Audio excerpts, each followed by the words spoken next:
Hostel में एक ऐसा कमरा होता है जिसके बारे में कोई बात नहीं करता, जहां रात में कदमों की आवाज आती है लेकिन वहां कोई दिखाई नहीं देता। तो तैयार हो जाइए आज की एक और खौफनाक कहानी के लिए। स्वागत है आपका दारोनी दस्तक में, जहां हर रात डर आपकी नींद छीन लेता है। हॉन्टेड हॉस्टल, रूम नंबर 307 में आखिर कौन रहता है?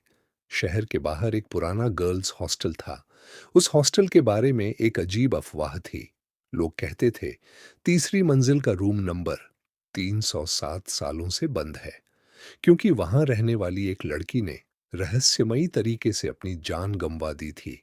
उसके बाद से रात में उस कमरे से रोने की आवाज आती थी और कभी-कभी खिड़की में एक लड़की दिखाई देती थी। लेकिन कॉलेज की नई स्टूडेंट रिया इन बातों पर विश्वास नहीं करती थी। एक रात रिया अपनी दोस्त नेहा के साथ हॉस्टल की तीसरी मंजिल पर गई। पूरा फ्लोर खाली था, लाइट बार बार झपक रही थी और हवा बहुत ठंडी थी। तभी उन्हें रूम नंबर 307 के अंदर से किसी के हंसने की आवाज सुनाई दी। नेहा डर गई, लेकिन रिया ने हिम्मत करके दरवाजा खोला। अंदर पूरा अंधेरा था, दीवारों पर खरोंच के निशान थे और कमरे के बीच एक पुराना आईना रखा था। अचानक आईने में किसी लड़की की परछाई दिखाई दी। रिया पीछे मुड़ी, लेकिन वहां कोई नहीं था। तभी कमरे का दरवाजा अपने आप बंद हो गया और पूरे कमरे में किसी लड़की के रोने की आवाज गूंजने लगी। मुझे यहां से बाहर निकालो, रिया कांपने लगी। तभी आईने में वही लड़की दिखाई दी।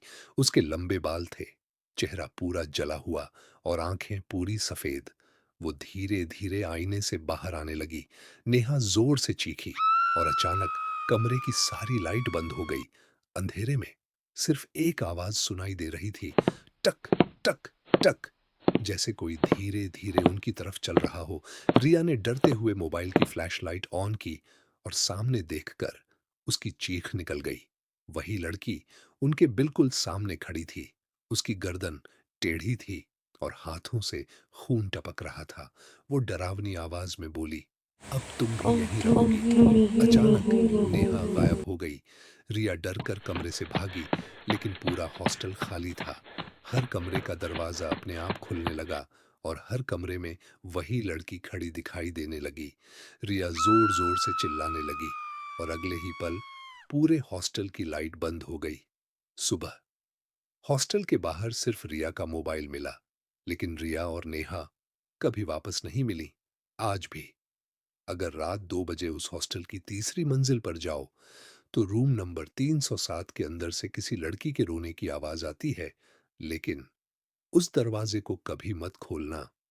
तो दोस्तों, अगर आपको ये कहानी डरावनी लगी हो, तो वीडियो को लाइक करें और डरावनी दस्तक को सब्सक्राइब करना मत भूलिए, क्योंकि यहाँ हर रात एक नई डरावनी कहानी आपका इंतजार करती है।